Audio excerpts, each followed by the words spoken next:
All right, Lakers, welcome back. It's still the morning crossfire right here on 99.3 Nigerian. My name is Kofi Bartels. It's good to know you're there. And it's 4 minutes gone past 8 o'clock as we advertised earlier. We'll be having we have in the studio the Consul General of the United States right here in the studio. And we'll be talking to Mr. Will Stevens, talking about United States-Nigeria bilateral relations. These relations go back in time. It's quite important. Something was held recently. It's called the United States-Nigeria Bilateral Commission. Went on the internet to follow the conversation, and I did find out that even the Nigerian Minister of Foreign Affairs put out a tweet, and a statement regarding this, just trying to show people what exactly the U.S. Bilateral Commission is all about. So we'll talk about U.S.-Nigeria relations. Of course, the two countries involved, and that's when we talk about bilateral relations. One country and the other. Two countries. Now, when you have more than two countries, we talk about multilateral relations. But let's get to know our guest with us in the studio. We'll take your calls, a few, as time permits.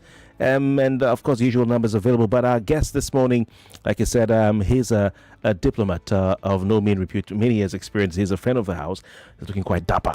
I think you should be in this seat. You should be in this seat. Okay.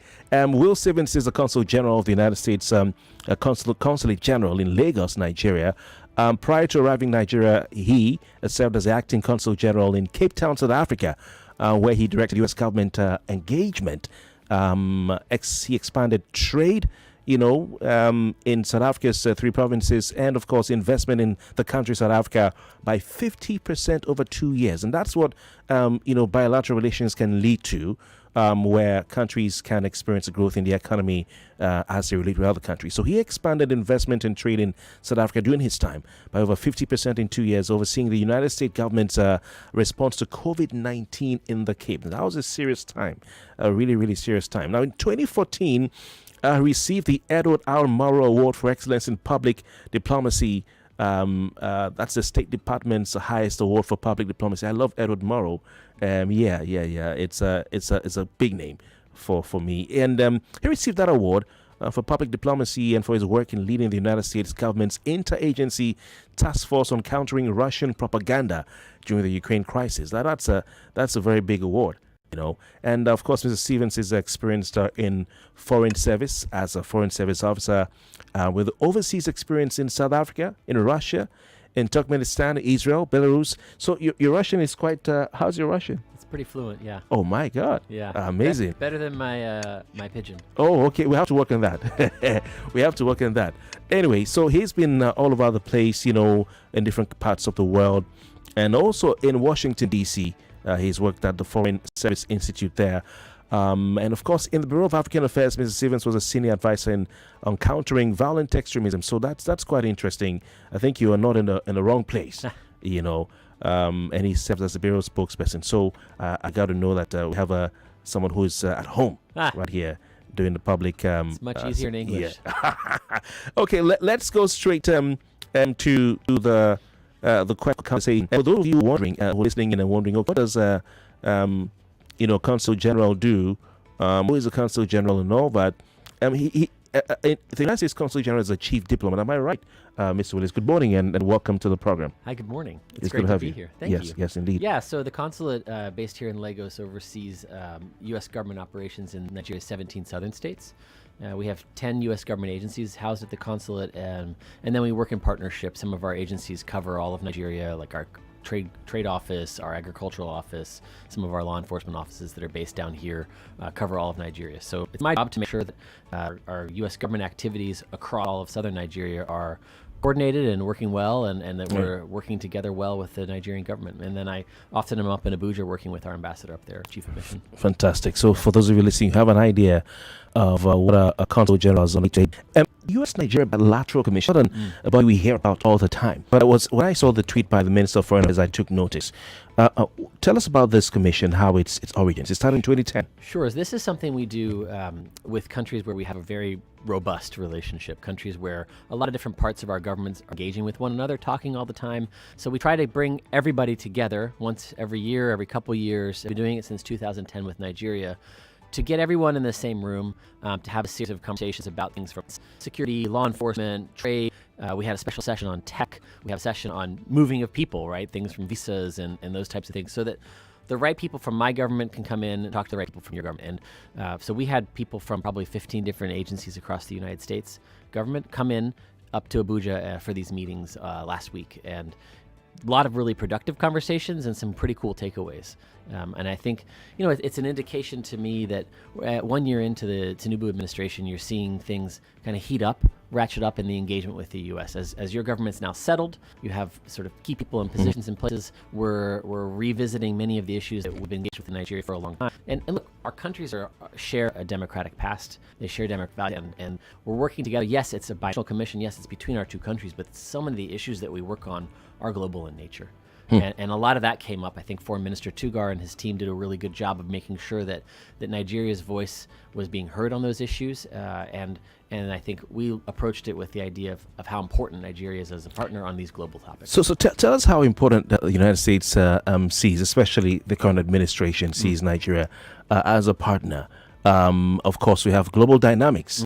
Governments come and go. I'm sure the Nigerian public would like to know how important does the United States place Nigeria as a partner? Of course. So a couple of key pillars of our relationship, right? One, it's people-to-people ties. There are 700,000 Americans living and working in the United States. The single most groups, they drive in the United States, and they drive massive economic and growth and investment back here. It's a key pillar. Secondly, you have these sort of shared values that we use in international fora from the African Union. And one of the things that the Nigerian government pushed for, we've been supportive of, is a permanent seat for African Union or an African country on the Security Council at the United Nations. So the United States supports that. Yes. All right. Yes, and have elevating African voices to ensure that they're playing roles in these global institutions, right?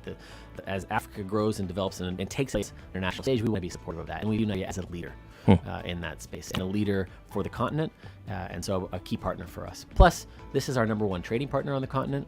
We're often in the top as the foreign direct investors here, and we want to see that grow. And we believe that trade drives investment. So the more trade you have between our countries, the more likely it is that you're going to have investment both ways.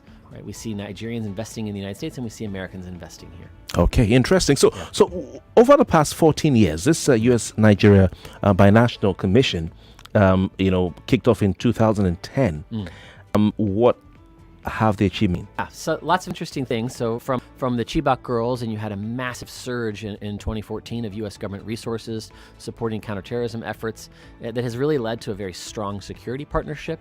And again, when you talk about the Binational Commission, you're talking about a broad conversation between two very big governments in two very big countries. And so you sow the seeds in these kind of conversations, these sort of bureaucratic engagements for ongoing collaboration, from countering terrorism financing between our Treasury Department and your central bank, to working together on growing trade and investment. One of the things that we talked about at the session this week was helping Nigeria develop an AGOA utilization plan. Oh, wow, fantastic. That's the Africa Growth and Opportunities Act. Correct. All the way from the time of Bill Clinton or Bush. Right, which is a huge driver of economic growth across the continent, and something that truthfully Nigeria has underutilized. Absolutely. Absolutely. So we had a full 2-hour conversation. We had the Deputy U.S. Trade Representative for all of Africa and the Western Hemisphere fly out to participate. He led that conversation on the U.S. side to talk about how we can help Nigeria develop a plan for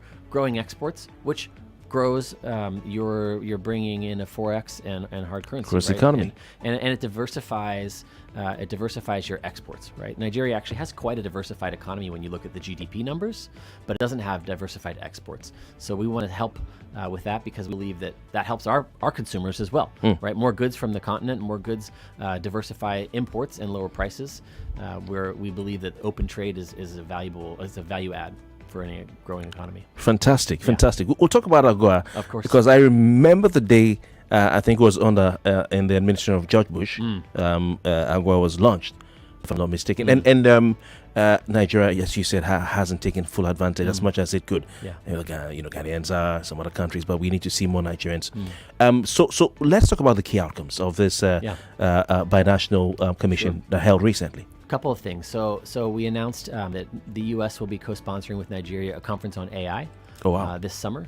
Wow. Nigeria has been one of the leaders, definitely a leader on the continent, and one of the leaders globally in pushing for proper kind of guardrails on AI, and has been early stage involved with us as this breaking technology is coming. In fact, we hosted Sam Altman, the CEO of OpenAI, ChatGPT's founding company, in Lagos last year.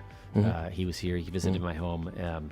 And that's big. Yeah, it's pretty cool. I mean, it's the only place he came to in Africa. Amazing. Right? Makes sense that he would come Yeah. here. So we announced that. We announced that we're going to host a major tech summit in October in Washington, bringing together leaders from Nigeria's government and private sector together with U.S. leaders in the area to talk about regulations, government frameworks, but also how we can drive more investment into the both infrastructure, but also the kind of business climate in the tech sector.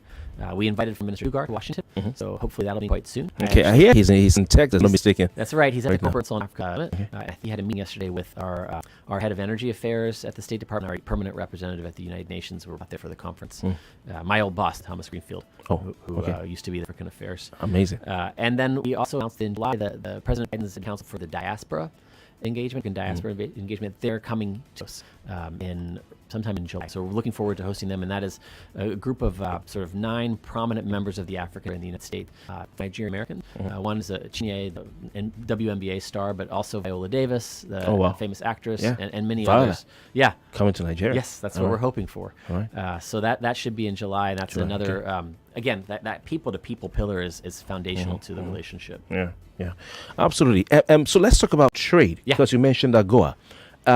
What were the outcomes on that? You talked about trying to ensure that more Nigerian companies, entrepreneurs take advantage of this. So what is the Africa growth and opportunities, and how can Nigerian entrepreneurs from it? Sure. So AGOA offers duty-free entry for over 700 varieties of goods, so kind of categories of goods, into the United States for any African country that meets sort of baseline standards of democracy and free society. Almost recognitions qualified. Nigeria definitely does, and that essentially means that it's you can sell your goods in the U.S., no customs, no duty, no import restrictions, as long as you meet the sort of basic qualifications of quality goods. You basically just export your goods to the United States without paying duty. Correct.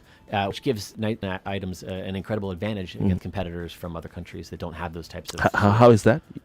Because some other countries do have duties and import restrictions and customs that they have to pay. So you can price give a better price. It's essentially a trade concession that we're giving to Nigeria to help grow development and grow the export economy in the African countries. Fantastic. And it's something that we don't require the same from Nigeria. So, but we believe that when you grow the ability to export, you're both creating local demand, right? Because you're building and developing goods that you can sell in the local economy, but you're also bringing in Forex and driving growth. All right. And the advantages and the opportunities for Nigeria's economy is enormously, talented. You have people driving the economy products despite challenges. Yeah. And how can the entrepreneurs, the hardworking, very, very industrious entrepreneurs in Nigeria.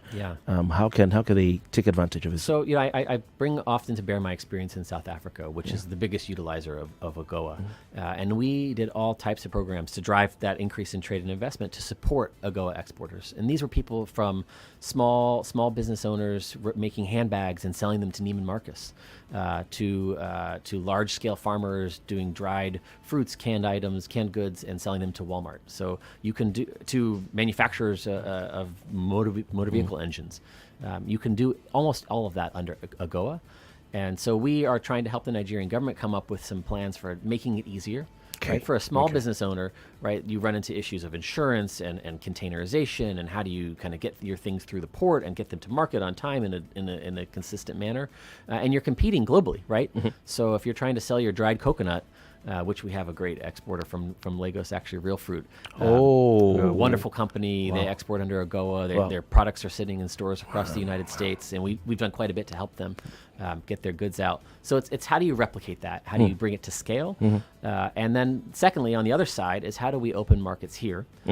Because as I mentioned, I deeply, deeply believe that trade leads to investment. American companies come in, they start trading their goods, and it leads to investment. And one of the examples that we're working on very hard is the clean fuel that comes from things like corn, ethanol. Right? So if you know, the Dangote refinery came on board, and most fuel that's exported to the United States and Europe requires that it's be blended. with ethanol. So the refinery has an ethanol blending capacity, but there's no one in Nigeria producing the items that need to go into ethanol. Oh. Right? And so we're working to help develop that, because cassava, basically all the post-harvest loss that you're seeing in the ag sector, much of that could be captured and converted into clean fuel and ethanol and then blended and exported. So there's no market for it in Nigeria. Well, if you allow exports in to help blend the fuel here, then it creates a market. And then local entrepreneurs, the Nigerian entrepreneurial spirit, will say, hey, that's a market I could exploit, and I can do it cheaper in Nigeria than flying it in or shipping it in from another country. That's something, that's what I mean by exports often lead to investment and local domestic growth, because you're creating markets. Fantastic. That's an opportunity for Nigerian businesses to take advantage of. And I like the fact that, because the reason why I think Nigerian businesses have not taken advantage of AGOA as much as those in other countries, not because they do not want to, but probably the enabling environment, government support, and also even awareness. But you've talked about, supporting the Nigerian government to ensure that they can come up with policies to make it easier for the Nigerian businesses to do that. Real fruit is sitting on stores in Walmart and other parts of America because of AGOA. That's right. No duty, no customs, payment, nothing. Just take it there. Cheaper to buy dried coconuts and dried pineapple from Real Fruit than it is to get it from Chile. Oh my God, that's amazing. That's really amazing. If you want to, ask a question or two or talk about this, because I think we need to look at the opportunities that this binational engagement between the United States and Nigeria presents. 0201465790. What can we anticipate as in terms of concrete actions before the next meeting of the Binational Commission in 2025? So I'm really looking forward to the AI conference in July, because I think that'll bring together some really interesting conversations about how we can do joint research and development, and how we can work together to build up some of the guardrails that are necessary to protect people, but also create that enabling environment for the rapid deployment of AI here, and actually ensure that Nigerian data is being included in these LLMs, the large language learning models that are driving the AI revolution, right? So you need that Nigerian data to ensure then that Nigerian voices are helping to shape the response that the computers are generating. So that's a really good conversation that's likely to come. I think the Tech Summit in October will lay down a good set of markers. One of the things that I deeply believe in when it comes to trade and investment is success begets success. So when companies look over the shoulder and see that other companies are investing and succeeding, they want to do the same. And so when we have this conference in DC in October, we'll be able to bring in some of the companies that have done so well in Nigeria, and some of the unicorns, the sort of tech founded companies here, the startups, to showcase to the U.S. voices, to differentiate Nigeria from sort of the rest of the market, and say, like, this is a place where you have talent, you have energy, you have success already, and some really great exits, not just in tech, but in the creative sector as well. Absolutely. You like Nigerian music? I do like Nigerian music. Which musician are you? I got to say, I'm still a massive fan. I'm more of a Thames fan. What? I like the kind of like quiet. You know your thing. Yeah. No, I like female voices in my music. And she really speaks to me. So, amazing. Yeah. Amazing. Thames, please continue speaking to him. Okay. I hope the media, because I always would like to speak in the interest of the media, not just myself, but generally all the media in Nigeria. I hope that the media is also being carried along, in this initiative, because we need a lot of help, support, encouragement, protection, in terms of media rights, and also even to be part of the event in November, for coverage, and also to be aware of what's happening, so we can push this conversation. Absolutely. Yes. When I was in D.C., I was a spokesperson for Africa, and I remember the Nigerians were by far the largest contingent of foreign correspondents based in D.C. Wow. So there are quite a number of Nigerian journalists working in Washington, registered at the Foreign Press Center, but we'll make sure that the Nigerian media is fully invited. Fantastic.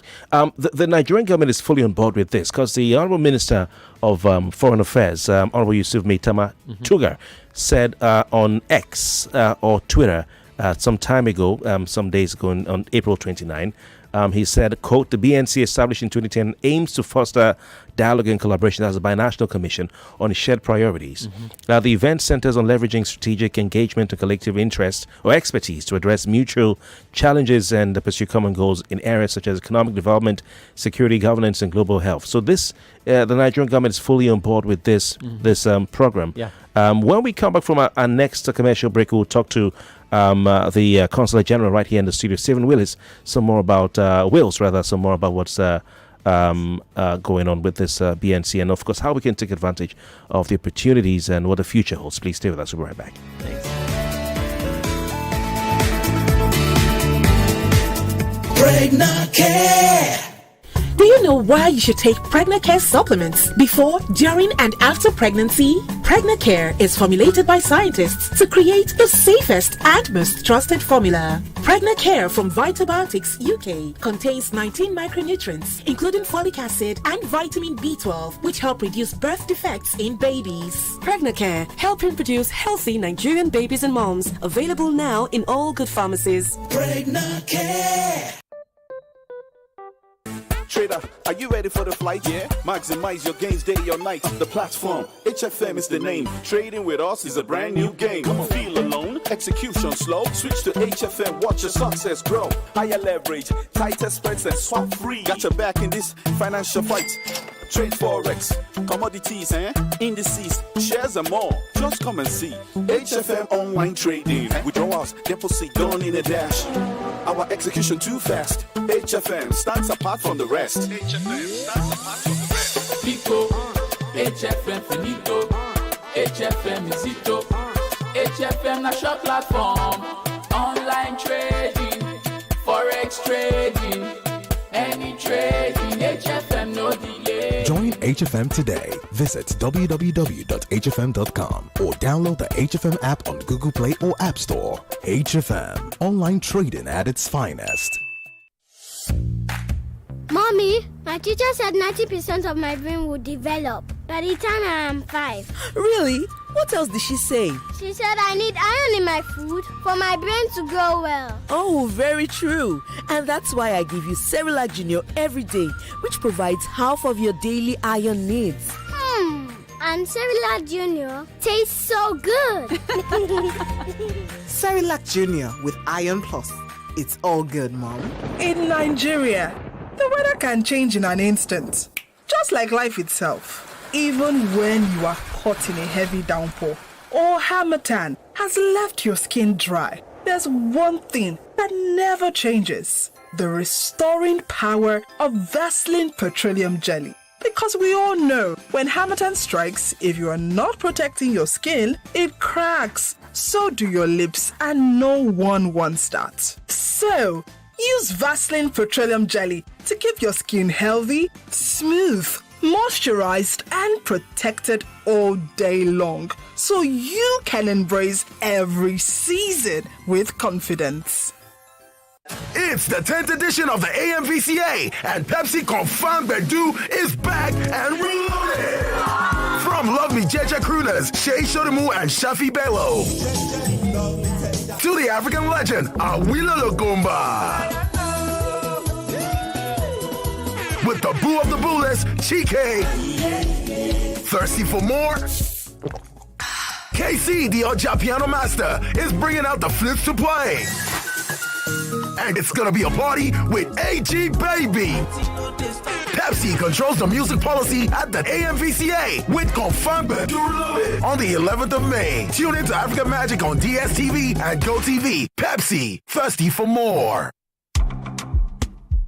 Have you ever dreamed of creating videos that captivate and inspire? Are you in search of that perfect space where your visual ideas can flourish? Or perhaps you're on the lookout for a venue that'll add a touch of magic to your events? Look no further. At We Entertainment Production Limited, we're not just a media production company, we're your gateway to bringing visions to life. Nestled in the heart of Lekki, Lagos, we offer an oasis for creators like you. Whether it's TV or film production, event coverage that captures every memorable moment, commercial bombshells that resonate, breathtaking music videos, the artistry of photography, or content that engages. We have it all. Plus, with our state-of-the-art studio rentals, you're equipped with professional-grade gear from the get-go. At We Entertainment Production Limited, we believe in doing beautiful things. This is our promise to you. Get in touch today. Call us at 0908 826 5049, 0908 826 5049, or email info@web.ng. That is, in capital letters, info@wep.ng. We Entertainment Production Limited, where beautiful things happen. Now we're back on the Morning Crossfire. Live from the heart of Victoria Island, you're listening to your number one station, 99.3 Nigeria Info.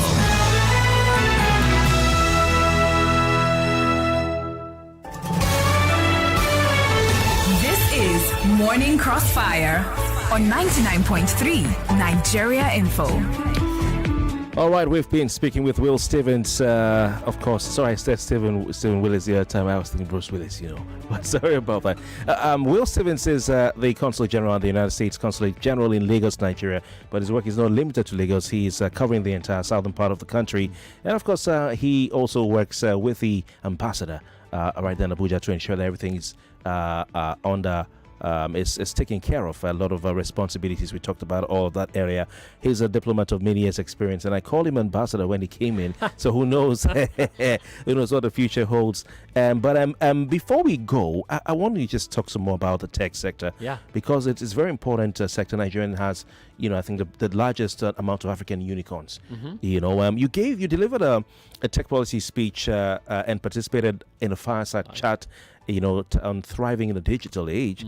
Let me ask you, Will, in what ways is the United States government supporting Nigeria's burgeoning tech sector? Sure. So the government is doing what I think is the best role for government, which is to augment what's already happening in the private sector, right? You have this tremendous interest in Nigeria's tech ecosystem from the U.S. side. So we estimate that something like 80% of the Nigerian startups are actually registered in the United States, which means they're getting much of their funding in the United States. 60% of the VC that comes to the continent comes from the U.S., and nearly 40% that came in 2022 came to Nigeria. Wow.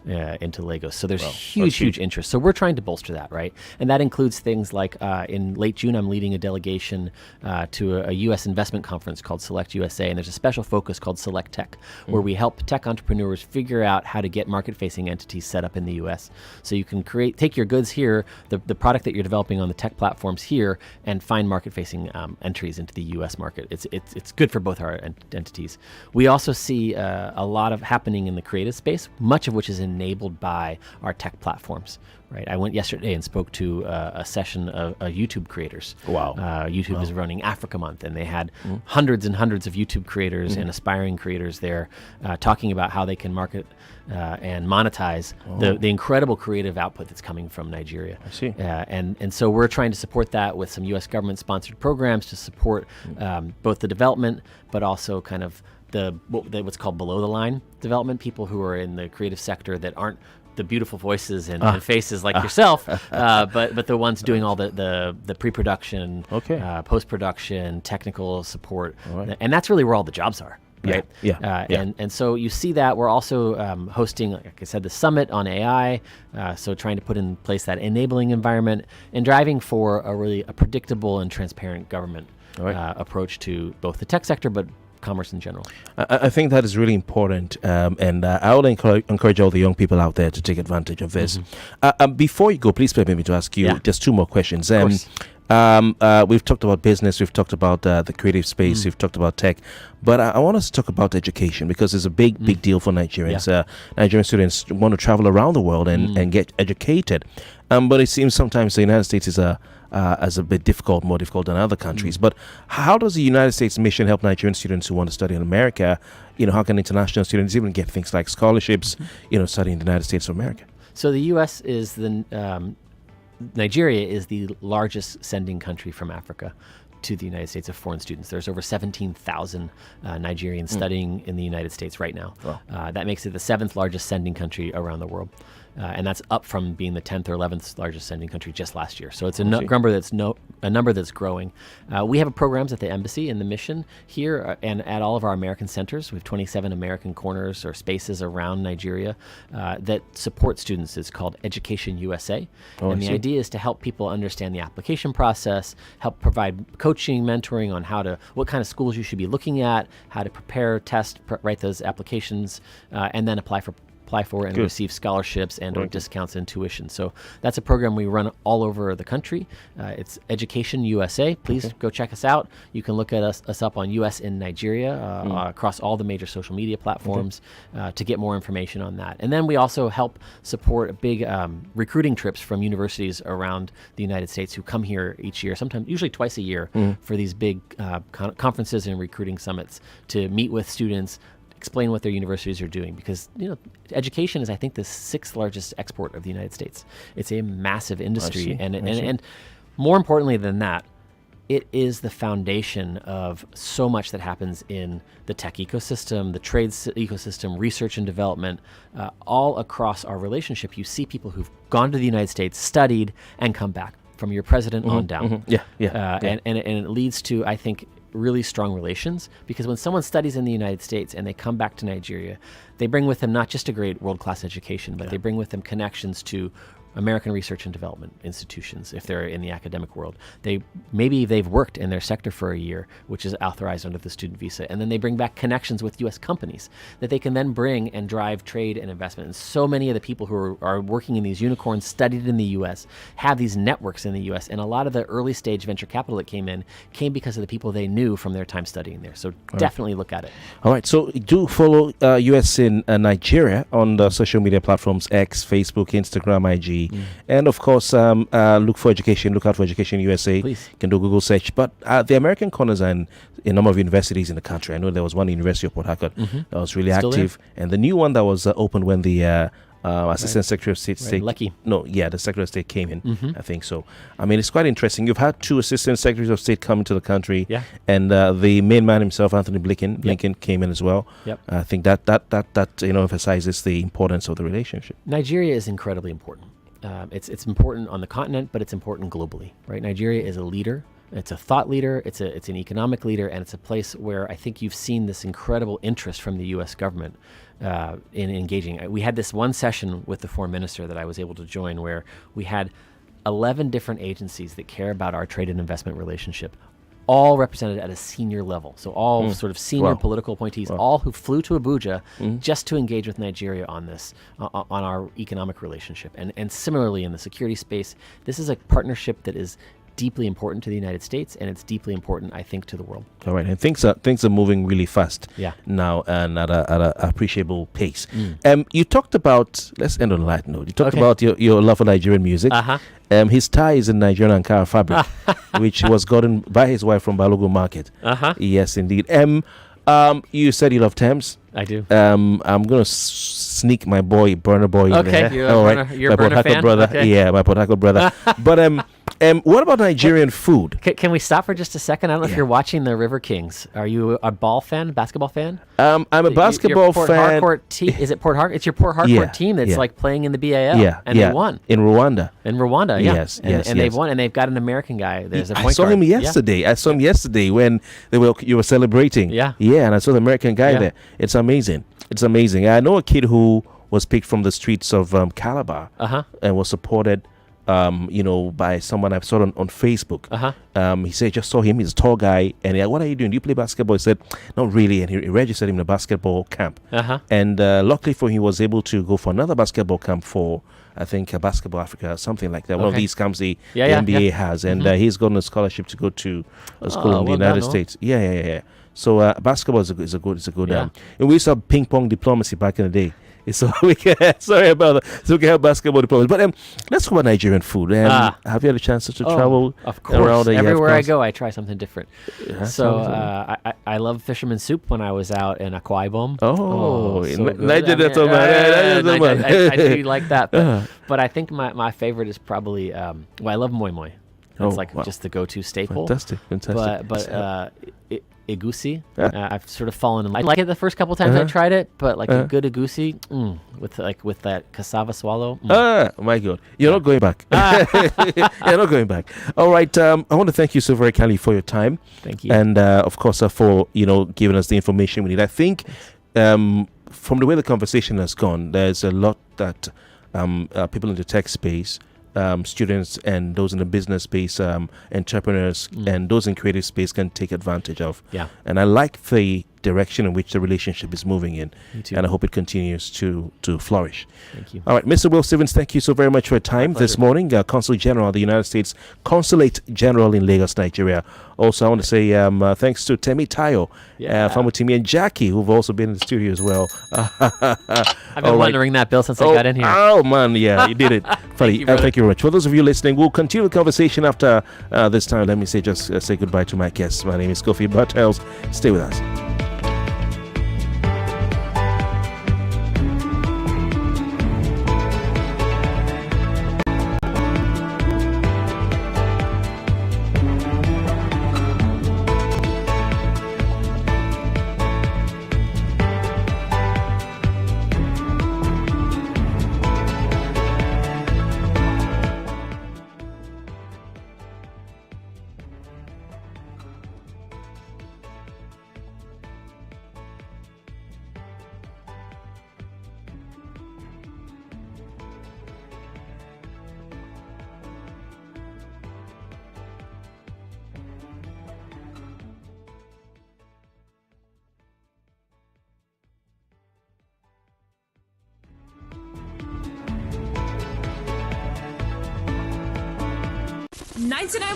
Nigeria Info. We are more than just radio.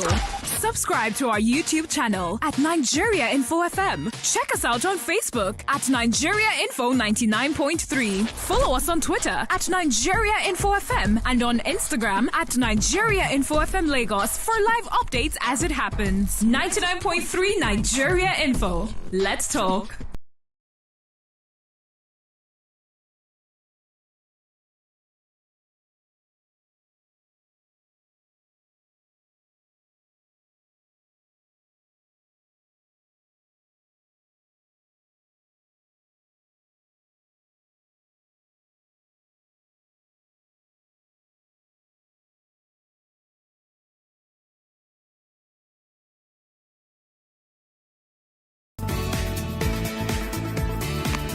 Okay, I'm still here. Now, I think for me, the last time we had the lady assistant in Secretary of State on the program, she talked about educational, cooperation between Nigeria and the United States, and gave some tips about how Nigerian students can take advantage of opportunities that are not maybe in universities, but go to colleges that are not the highest, that offer certificates and other degrees, technical degrees and all that. She gave a hint that could be easier. But I really want to zero in on this AGOA. We've been having a fintech show, talking about exports and all that. It is a big deal. I remember the day or the period, and I was younger then, when George W. Bush announced this Africa Growth and Opportunities Act. Before then, I think Bill Clinton had what did Bill Clinton come up with? Was it HIPIC? Yeah, HIPIC. It was a HIPIC, a highly indebted poor countries initiative. And some countries took advantage of it. I don't think the Nigerian government took advantage of it. But it was, okay, the president is back in the country. It was some countries were not happy. Now, why should we be called highly indebted poor? Why do they put poor there? But this AGOA is a great opportunity for businesses. He says real fruit. They have their products on the shelves of stores in America. Because of AGOA, you're not paying duty, you're not paying import duty, you're not paying customs charges, nothing. You can just send your products to the United States of America free. All it is to pay for your transportation and then all the other things, that insurance and all that. So I think it's very important. If you want to say something about this, please feel free to call and then talk about it. Okay, it's very important. We couldn't talk about security because of time, because I want to ask him if the United States, had at any point in time desired to host a military base in the country. but I didn't have the time to ask that. So at some other time, I'll ask that question. 0201-465-7190. Is the president back? 0201-465-7190. 0700-993-993. I'm seeing something on the screen here. Is he back? Oh, this is just an old video. All right, 99.3, good morning. Hello, can you hear me, please? Okay, so the president is back. So that clip is on NTA. And the president looks hale and hearty. So all of you who've been saying, the president is not well, all is good. You've been disappointed. You've all been disappointed, huh? Please, you guys should leave my president alone. Bayo Nanuga, who gave only one sentence saying the president will be back today. Okay, he's not put out any statement in the newspaper. I don't think I've seen anything. Let me check. But it's been on NTA. I saw yes on Wike at the airport. He's playing Abuja, but he's an astute politician. I saw him at the airport. I saw Ganduje at the airport. And then some other persons welcoming the president. So he's back. He's back. No be small thing. Okay, that should be about an hour ago. A news flash from the Nigerian Television Authority. President Bola Tinubu returns to Abuja after his trips to the Netherlands and Saudi Arabia. Okay, all right. Very interesting indeed. Very interesting. It's good to know the president is back. I think that because of the history that the president has with the Americans, maybe he recognizes the importance of having a relationship, to bring in investment, to bring in businesses, to bring in support. These things are very important. I want to tell you guys something. I remember when John Kofi became the president of Ghana. Then, of course, he was the first time, since, for many years that somebody who was not a former soldier, became a president. I remember that he ran on a campaign saying that he's going to make his government a golden age of business. And what boosted the Ghanaian economy in the Kofi years was the fact that the country was open, for foreign investors, for the international community to come in and set up. And any country that can have this smooth relationship with the international community, where they can come in and set up and have investments and collaboration, will see things moving very fast. Now, I know, of course, the argument is that is it in their interest or is it in our interest? And that is where your government, our government, now needs to say, okay, yes, we'll open the country up. Yes, we're going to, do business with our foreign countries, especially the United States of America. But we also are going to make sure that we take steps in the interest of Nigeria. Now, I don't think there's any country that would want to act against its own strategic interests. So I never blame the West. I never blame the United States. I'd never blame China. I never blame Russia. I never blame Saudi Arabia or Qatar, or UAE. Because every country will always act in its strategic interests. Okay, those say, the Americans have their sinister motives. The Americans have their ulterior motives. Yeah, okay, fine. Okay, so the Chinese don't have their own motives? Huh? The Japanese don't have their own motive. The Koreans don't have their own motives. South Korea, that is, not North Korea. The Russians don't have their motives. Huh? All these guys have their motives. If Dubai comes in today, or UAE, to say they want to set out Turkey or some, it's in their strategic interest. So no country can exist in isolation. All you have to do is leverage on your comparative advantage. All you have to do is also make sure you have your foreign policy and everything watertight, your trade policy and all that watertight, so that whilst other countries are negotiating, making moves in their own interest, that you also protect yours. So that's it. But people say, the Americans are just coming in, because they want every country, every single UK, everyone will act in their, and you don't expect any country to act against theirs.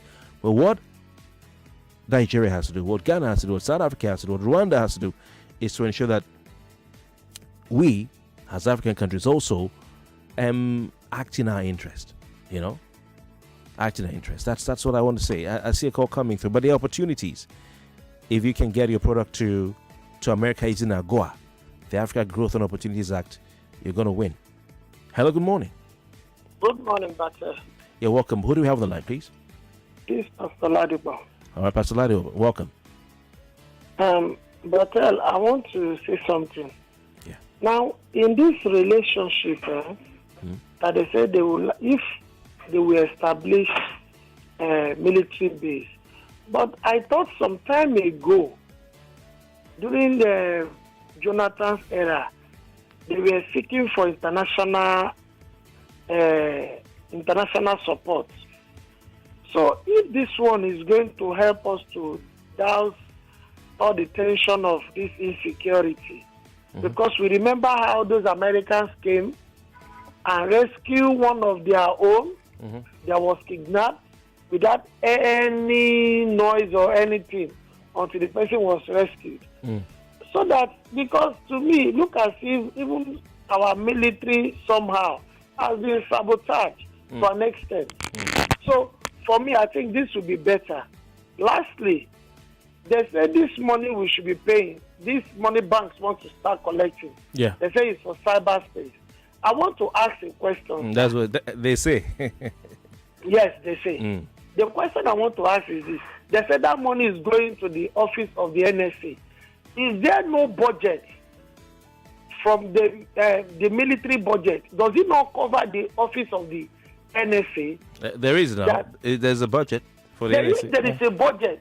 Why are they trying to now generate another money? Is it that the budget is not enough? Because I can't understand why people are already paying and there is a budget for the office of the NSA. So if the budget is not enough, they should come back and tell Nigerians that that budget is not enough, so that whatever we are paying, we want to augment the space that is remaining. All right. Pastor Ladipo, I can hear you. Yeah, it's almost as if everybody was caught unawares, and I think that we all, the media, CSOs, NGOs, and all that, need to invest time in going through some of these laws that are being promulgated and enacted. I think, Kofi, there is another serious challenge going on, and it's against the press. Yeah. As I'm talking to you like this now, they are really trying to hold the neck of the press. Yeah. A lot of press men cannot even speak up again. No more investigative journalism, not because they don't want to do investigative journalism anymore. Their top-notch guys have been bought over, and even their union has been compromised. So the few guys remain. If you speak up, they will come and pick you. That is the case of what is going on now against the press. All right, Pastor Ladipo, thank you very much. I appreciate your time. Thank you so very kindly. I was going to say about this, the thing is, people are waking up to say, there's a cybercrime levy. But there was a time when this law or act, where it was a bill, was presented on the floor of the National Assembly. There was a time when it was debated. There was a time when there may have been maybe a public hearing. The time when it was passed. All right? And it's years ago. And people just so what did we expect? That they made a law, we didn't even go through, we didn't take time or give it the attention it deserved, let me say. And it was put in there, 0.5% levy on bank transactions, electronic, bank transactions. And now 2024 we're completed. But what happened when this thing was being discussed before, when it was at a bill? What happened at the time? Remember the scrutiny that people put on the Electoral Act? Even they had to change one or two things there. We need to, we in the media, we need to do better. Civil society, we all need to do better to make sure we keep our eyes on every single bill that is presented before the National Assembly. We need to do that. But for the United States, they had come out to clarify that they have no plans to build a military base in Nigeria. Now, I'm not surprised. When you spend $100 million to build a military base outside the United States of America, in the desert, Sahara Desert, in the Sahel, in Niger, and then there's a coup and the government just comes and sacks you, and then that $100 million, that's a drone base, goes to waste. It's going to take a lot of convincing to allow the American Congress approve another $100 million or $200 million for another base next door, when they've not even finished settling the matter of how they're going to recover their $100 million drone base that is now going to waste in Niger. So I always knew that wasn't really going to be an issue. You know, they don't. In fact, they're even trying to convince for money to release for Ukraine at this point. You know, so.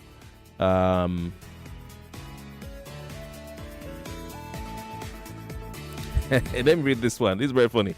This one says, I think you should resign your job. It says, good morning, Kofi. I think you should resign your job in Nigeria and go and take the job of the announcer of Tinubu's return. So make I not read news. God, what will we do that won't be criticized in the media? What will I do that I won't be criticized? So I should take the job of announcer of Tinubu's return. Take it easy, bro. All right, I want to thank everyone who took time out to wish me a happy birthday on the 6th of May, even on the 7th of May, even today, 8th of May. 6th of May is also my traditional marriage anniversary, and 7th of May is my wedding anniversary. So that's how God designed it. I wanted another date. The church gave me my birthday. You know, so thanks to everyone. Thanks to all of you who wish me well, including Nigerian 4FM who celebrated me. I really appreciate it. We want to pay our bills. When we come back, we'll say goodbye. Of course, we have the one play raffle, 10,000 naira to 5 lucky winners. After the news, and then I'll run it from this side. Every parent wants to see their child growing up happy and healthy. Introducing Renzo Vitamin. 99.3 Nigeria Info. We are more than just radio. Subscribe to our YouTube channel at Nigeria Info FM. Check us out on Facebook at Nigeria Info 99.3. Follow us on Twitter at Nigeria Info FM and on Instagram at Nigeria Info FM Lagos for live updates as it happens. 99.3 Nigeria Info. Let's talk. 99.3 Nigeria Info.